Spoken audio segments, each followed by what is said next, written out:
Jungle. Bismillahirrahmanirrahim. Alhamdulillahi rabbil alamin wa bihi nasta'inu ala umurid dunya waddin. Wassalatu wassalamu ala sayyidina wa maulana Muhammadin wa ala alihi wa sahbihi ajma'in. Rabbi shrah li sadri wa yassir li amri wahlul 'uqdatam min lisani yafqahu qawli. Allahumma salli wa sallim ala sayyidina wa maulana Muhammadin salatan tukhrijuna min dhulumatil wahmi wa tukrimuna binuril fahmi wa tudihu lana ma ashkala hatta yufhama annaka anta ta'lamu wa la na'lamu wa innaka anta 'allamul ghuyub. Bersyukur kita kehadrat Allah Subhanahu wa ta'ala dengan berkat taufik dan hidayahnya sehingga kita bisa berkumpul, bermajlis, bersilaturahmi dan beriktikaf di dalam masjid ini. Mari sama-sama kita perbaharui niat iktikaf kita. Nawaitu an a'takifa fi hadzal masjidi sunnatan lillahi ta'ala. Sahajaku beriktikaf di dalam masjid ini sunnat karena Allah Ta'ala. Hadirin wal hadirat rahimakumullah. Kita teruskan pembacaan kitab Al-Isti'dad Liyaumil Ma'ad. Qala al-musannif rahimahullahu ta'ala wa nafa'ana bihi wa bi'ulumihi fid dharaini amin. Babul usyari ila an qala.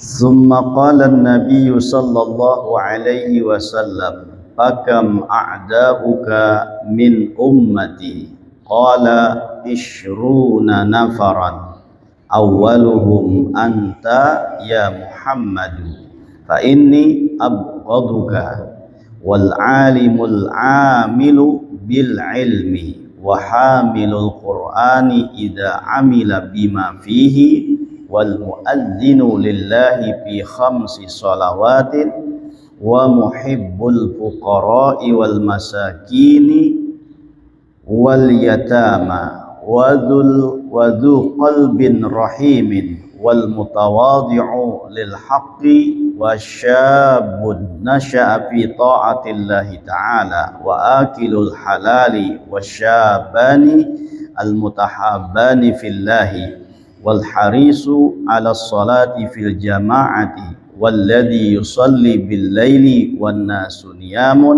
والذي يمسك نفسه عن الحرام والذي ينصح وفي رواية يدعو للإخوان وليس في قلبه شيء والذي يكون أبدا على وضوء وسخي وحسن الخلق والمصدق ربه بما ضمن الله له wal muhsinu ila masturatil aramili wal musta'iddu lil mauti. Masih membicarakan tentang bab 10 perkara. Semalam sudah kita jelaskan tentang Rasulullah sallallahu alaihi wasallam bertanya kepada iblis laknatullah, siapa saja orang-orang yang dikasihi oleh iblis tersebut. Nah, lalu iblis pun menjawab bahwa kekasihnya itu ada 10 golongan. Dan itu sudah kita bicarakan. Selanjutnya Rasul sallallahu alaihi wasallam menanyakan kembali, "Fakam a'da'uka min ummati?" Ujar Rasul sallallahu alaihi wasallam, berapa musuh-musuhmu daripada umatku? Kalau kekasihnya ada 10, nah lalu Rasul mengatakan berapa golongan dari umatku itu yang menjadi musuhmu? Qala ishruna nafaran. Iblis mengatakan bahwa ada 20 golongan yang menjadi musuhnya iblis. Awwaluhum anta ya Muhammadu. Yang paling pertama musuhku adalah engkau wahai Muhammad sallallahu alaihi wasallam. Jadi musuh nang paling utama bagi iblis itu adalah Rasulullah sallallahu alaihi wasallam. Nah, maka apabila kita mengikuti Rasulullah, apabila kita mencintai Rasulullah, maka niscaya kita pun juga akan menjadi termasuk musuhnya iblis. Jangan sampai kita menjadi kawannya iblis. Hendaknya kita menjadi musuhnya iblis. Nah, bagaimana kita menjadi musuhnya iblis? Dengan cara mengikuti langkahnya Rasulullah sallallahu alaihi wasallam, mengikuti syariatnya Rasulullah sallallahu alaihi wasallam, mengikuti sunnahnya Rasulullah sallallahu alaihi wasallam, maka itu secara otomatis dia akan menjadi musuhnya iblis laknatullah. Jadi jangan iblis yang pertama ikam wahai Muhammad. Lalu yang kedua, wa inni abghaduka. Beliau iblis mengatakan sesungguhnya aku membenci terhadap engkau. Nah, jadi orang yang dibenci oleh iblis adalah Nabi Muhammad sallallahu alaihi wasallam. Itu yang pertama. Yang kedua adalah wal alimul amilu bil ilmi. Orang alim yang mengamalkan dengan ilmunya itu juga menjadi musuhnya iblis. Karena orang alim itu merupakan pewaris para nabi-nabi dan para rasul-rasul. Nah, sehingga dengan demikian juga dia menjadi musuhnya iblis. Berarti kalau orang alim tapi tidak mengamalkan ilmunya, maka bisa dikatakan dia bisa menjadi temannya iblis, kawannya iblis. Nah, jadi hati-hati, kita nuntut ilmu ini bukan hanya sekedar untuk menuntut ilmu, tapi lebih daripada itu kita harus mengamalkan ilmu tersebut. Karena ilmu itu belum dianggap bermanfaat kalau tidak kita amalkan dan tidak kita ajarkan kepada orang lain. Kalau hanya sekedar menuntut, itu masih mengkhawatirkan. Walaupun pada satu sisi menuntut ilmu itu banyak pahalanya, ganal pahalanya, tapi satu sisi juga bisa membahayakan dan bisa mencelakakan. Nuntut ilmu ini antara dua, antara selamat, antara kada selamat. Nuntut ilmu nang selamat apabila diamalkan dan diajarkan kepada orang lain. Tapi bila nuntut ilmu hanya sekedar nuntut tapi kada diamalkan, nah maka itu bisa celaka. Seperti mana disabdakan oleh baginda Nabi Muhammad sallallahu alaihi wasallam, "Man izdada ilman wa lam yazdad hudan, lam yazdad minallahi illa bu'dan."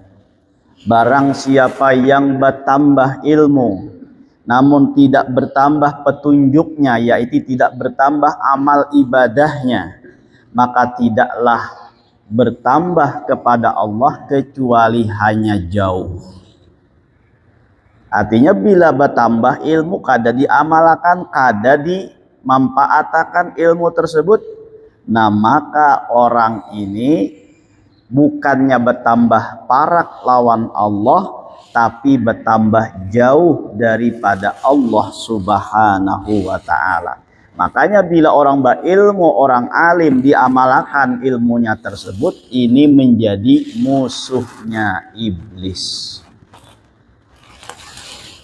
Ini yang penting nuntut ilmu dan mengamalkan. Kalau bisa mengajarkan, itu lebih baiknya.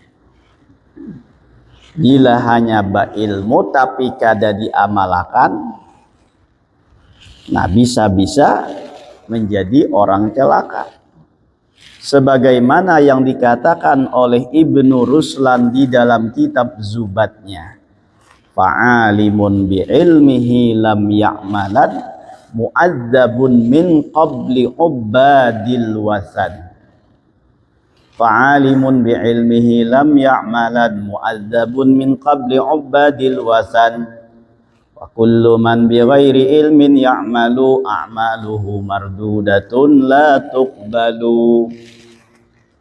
Fa'alimun bi'ilmihi lam ya'malan, orang alim lam ya'malan bi ilmihi, yang tidak mengamalkan dengan ilmunya, mu'adzabun, maka dia disiksa, diazab oleh Allah Subhanahu wa taala, min qabli ubadil wasan, sebelum para penyembah berhala.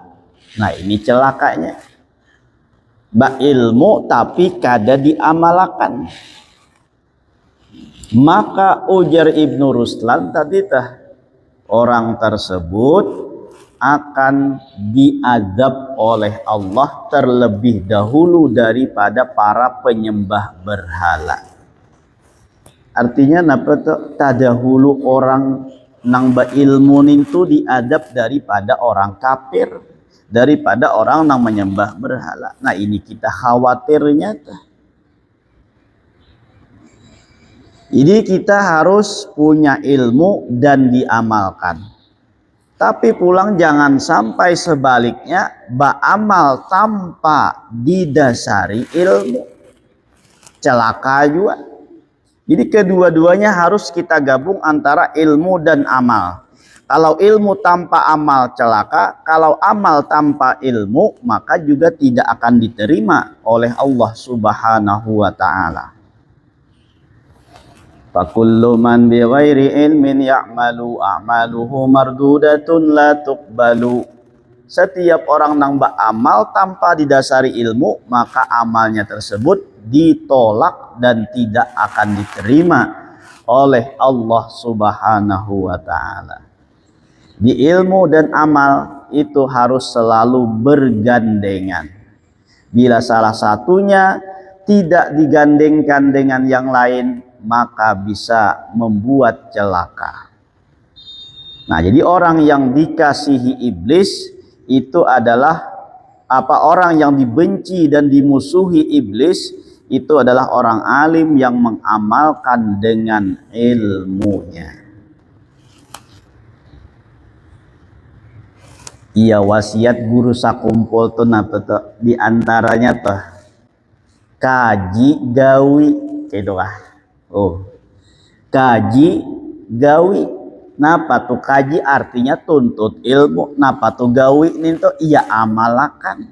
Nah, itu diantara salah satu wasiat dari guru sakumpul yang sering beliau ucapkan kaji dan gawi.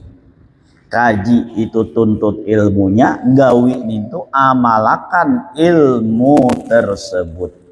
Jangan hanya sekedar menuntut ilmu tapi kada beramal, atau hanya beramal tapi kada didasari dengan ilmu. Kedua-duanya celaka. Jadi pasnya tuntut ilmunya, amalkan. Ya kan? Jadi bilanya menuntut ilmu kada beramal, nah itu masih belum bermanfaat ilmu tersebut. Kenapa? Karena belum menuai hasilnya. Jadi ilmu itu ibarat sebuah pohon, sedangkan amal itu adalah buahnya. Al ilmu bila amal kasamari kasyajari bila samar. Itulah kata-kata mahfuzat bahari itu. Al ilmu bila amal kasyajari bila samar. Ilmu itu tanpa diamalkan laksana pohon nang kada berbuah. pohon kada berbuah ya lah, kada memberi manfaat. Musim rambutan, baisi pohon rambutan tapi kada berbuah, hendak makan rambutan ya tapaksa manukar juga. Sama lawan orang nang kada baisi pohon rambutan nenta hendak makan rambutan ia manukar juga. Nah jadi sama kalau tuh kada ada bedanya antara orang berilmu lawan nang kada berilmu, tuh kada ada bedanya. Nang membedakan adalah amalnya. Jadi nang berilmu harus diamalkan. Amun kada beramal maka sama laksana orang nang jahil tadi tuh.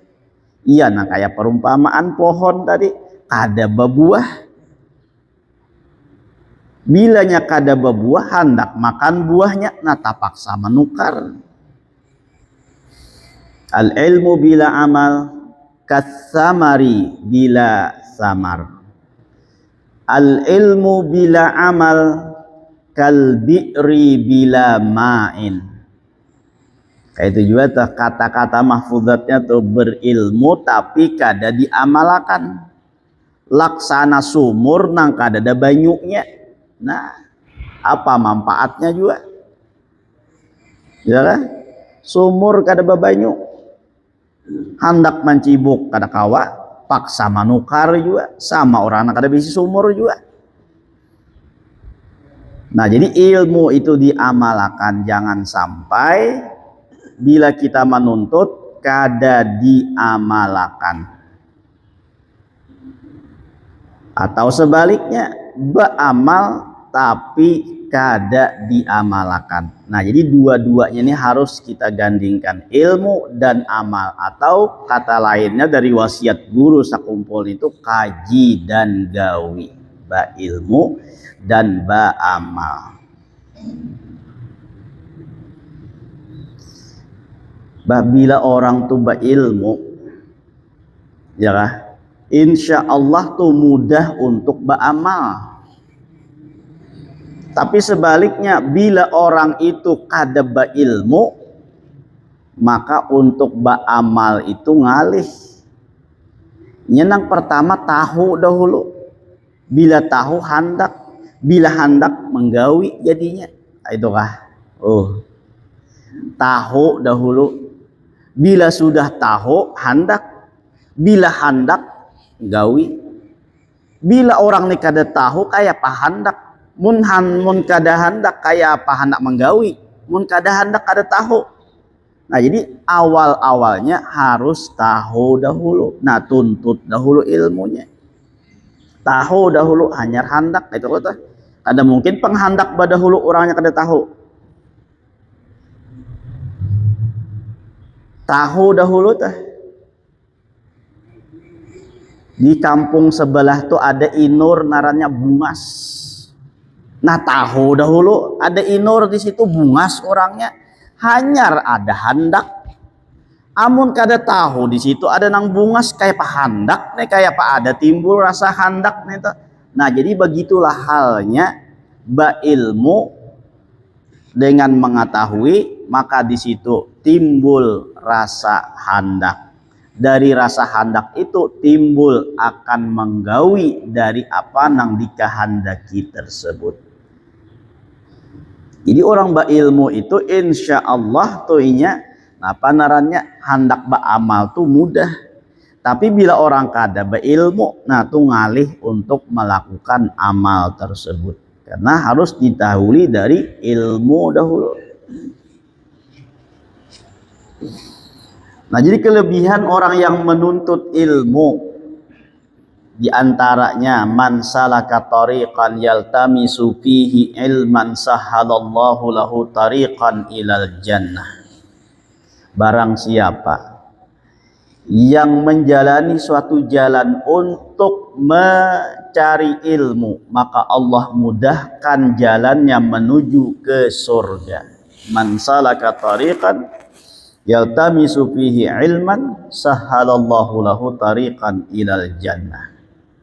Di antara kelebihannya lagi, innal malaikata la tadau ajnihataha li talibil ilmi ridhan bima yatlub. Sesungguhnya malaikat itu menghantarkan sayapnya kepada orang penuntut ilmu karena dia redha dengan apa yang dia tuntut. Nah, jadi banyak kelebihan dan keutamaan daripada orang yang menuntut ilmu ini. Ulun ingat dahulu tuh, sewaktu pamanda guru Bakri menyuruh menggantikan Bismillah. Pas waktu Sidin karena stroke ringan, disuruh Sidin untuk menggantikan malam Sabtu tuh. Tapi Sidin berpesan isi ceramahnya jangan sampai itu membahas tentang ikhtilaf. Ya kan? Jangan sampai ujar Sidin membahas tentang ikhtilaf. Kenapa? Karena ya di Banjar ini banyak ikhtilafnya. Banyak apa namanya tuh, apalagi masalah ikhtilafiyah ini kan antara NU Muhammadiyah itu kan sudah kada apa tuh, kada rahasia umum lagi tuh. Nah, jadi ujar Sidin jangan menyinggung tentang ikhtilaf aja, jangan menyinggung tentang apa tuh perbedaan. Nah, lalu ulun bawakan aja tuh tentang kelebihan menuntut ilmu. Tuh pertama kali ulun tuh disuruh mengisi di Sabilal Muhtadin. Ulun bawakan dengan kelebihan menuntut ilmu. Nah, di antaranya kelebihan menuntut ilmu tadi ya, man salaka tariqan yaltamisu fihi ilman sahalallahu lahu tariqan ilal jannah innal malaikata la tadau ajnihataha li talibil ilmi ridwan bima yatlub. Nah, di antara kisahnya orang berilmu lawan orang yang ada berilmu. Kisahnya orang bahari itu kawin kada tahu di apa-apa, ya kata. Orang bahari itu kawin kada tahu di apa-apa. Ujar kuitan kawin mun wayah ini ya paham sudah berpacaran dahulu. Untuk orang bahari nya kada ada berpacaran apa-apa. Kawin, ya kah? Imbah kawin 3 hari sudah bini ini kada diapa-apai. Ujar kawan kayak apa sudah juga kah? Ujarnya sudah nang apa? Ya kah? Nya dasar kada tahu toh. Orang kada berilmu, ya kalau tah kisahnya tadi tah. Orang kada tahu. Ujar kawan gawi bini ini tuh. Ai kayak apa menggawi? Ujar nang kada tahu deh. Ujar nang kawan bulik kena. Bila talihat bulu gawi ya lagi. Ujar siapa? Ujar nang bini tah. Ujar nang kawan tadi tah. Bulik ke rumah sekali melihat bini bapacol. Harau bulu katiaknya melarak. Nah, pada digawinya di situ. Iya kah?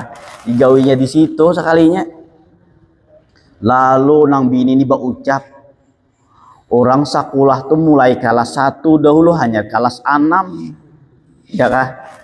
Ujar nang lelakiannya nang kada tahun ini di mana jarang kelas 1-nya ditunjukkan oleh nang bini. Nah, di sini kelas 1 di sini nah. Kelas 1-nya di sini. Sakali marasani di kelas 1 berucap bahja dasar nyaman kelas 1 pada kelas 6. Nyata ya kan? Tuh dasar orang kada ilmu tuh. Dan dari segi itu aja tuh orang kada ilmu ketahuan, ya kan? Anda Sidin rupanya marele juga mandangarakan juga di radio, ya kan? Walaupun garing-garing tuh. Imbah tuntung tuh bertamuan nang Sidin, balah aja dia bisa juga lucu-lucu lah. Ujar ulun pian juga nang melajari, ya kan? Pian juga nang melajari kayak itu. Jadi itu ingat pada tuh tentang apa tuh kelebihan menuntut ilmu. Nah, jadi antara orang berilmu lawan orang nang kada berilmu itu jauh bedanya, ya kan? Sama kisah Tambuk lawan Bungol, ulang nih, ya kan? Si Tambuk sama si Bungol ini bakisah pintar. Ujar Bungol mana Tambuk, bok 1 tambah 1 berapa, Bok? Ujar Bungol 5. Oh, ujar siapa? Ujar Tambuk 5. Ya kata, nya Bungol mana aku ditambuk tadi teh. Ujar si Bungol, Bok, 1 tambah 1 berapa, Bok? Ujar Tambuk 5. Ujar Bungolnya tak dapat nyaman, Bang. Ya. Ah, ya kata. Ujar Tambuk pulang aku mah. Nah, benarannya aku pulang nah, mana aku nikah. Ujar Tambuk 5 tambah 5 berapa, Ngol? Nah, Bungol berpikir. Berhitung 5 tambah 5 berapa? Seperempat jam berhitung aja. Ujar si Bungol 25. Ujar Tambuk nyata dapat berpikir, Bang. Nah, sama kalau nih. Oh, si Bungol lawan si Tambuk ini perajah pintar. Nah, jadi 1 tambah 1 berapa? Langsung dijawab oleh Tambuk. 5, orang 2 ya kata. 5. Ujar si Bungolnya tak dapat nyaman. Ya kata. Jadi kelebihan orang yang menuntut ilmu bahwa Allah Subhanahu wa taala memudahkannya masuk ke dalam surga, yaitu apa? Memudahkannya untuk beramal ibadah sehingga dengan ibadah tadilah dia mudah untuk masuk ke dalam surga. Ini bukan dengan ilmu ini langsung masuk ke surga, dengan secara punya ilmu langsung masuk ke surga, kada. Jadi ibaratnya karena orang ini berilmu, lalu dia tahu, dengan tahu tadi dia handak, dengan handak tadi lalu dia menggawi, dengan menggawi amal ibadah tadilah dia akan dimasukkan dan dimudahkan oleh Allah masuk ke dalam surga tersebut. Bukan hanya ilmu. Kenapa? Karena kalau masalah ilmu, masalah alim, iblis itu paling alim. Karena apa? Karena ia pernah menjadi penasihat para malaikat.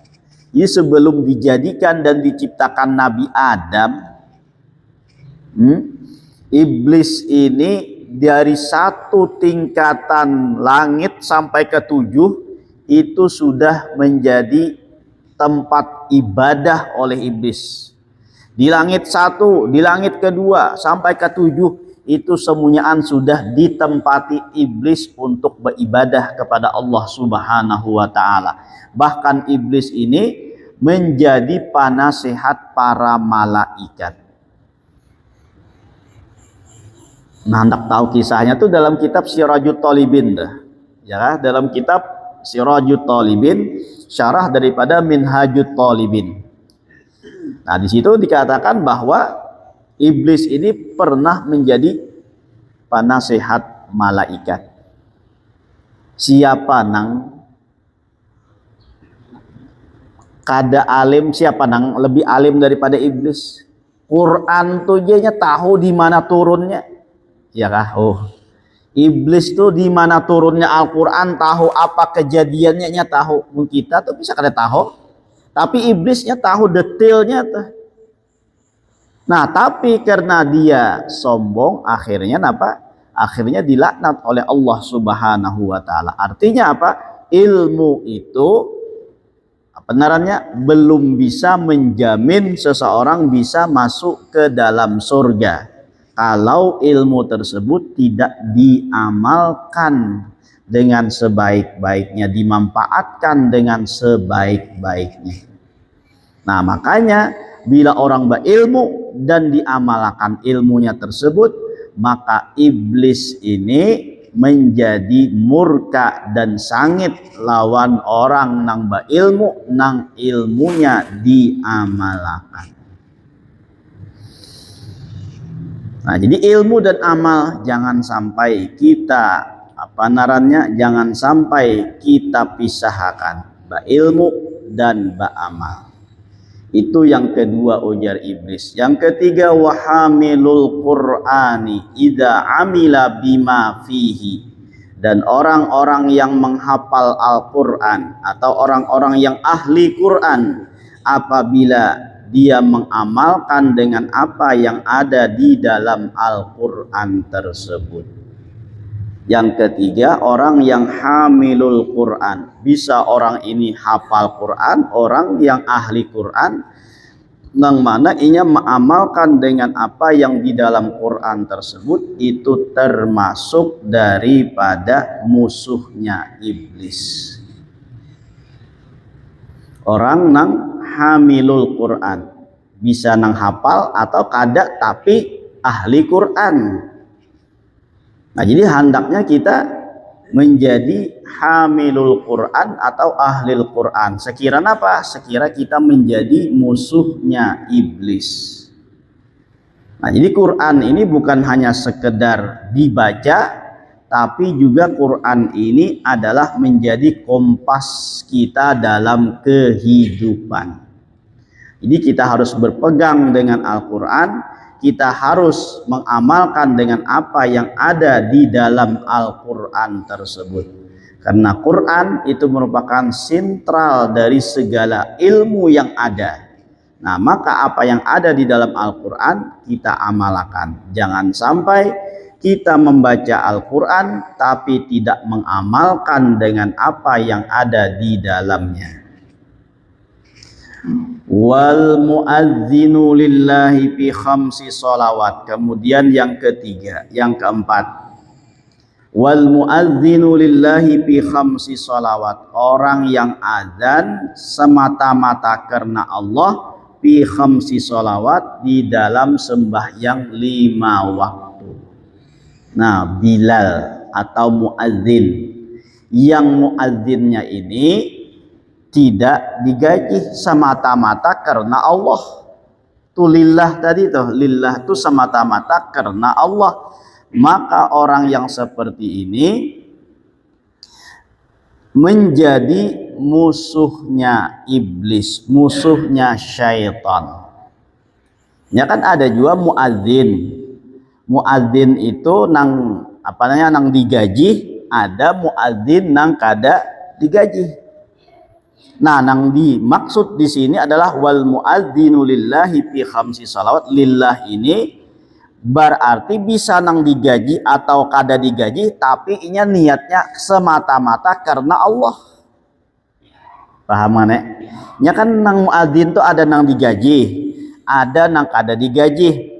Nang digaji atau nang kada digaji, tapi tujuannya azan ini semata-mata karena Allah Subhanahu wa taala. Nah, maka itu adalah orang yang menjadi musuhnya iblis. Nah, disinilah ujar ulama, ada beberapa amal yang sunat dan yang wajib, tapi amal sunatnya lebih ganal daripada pahala wajibnya.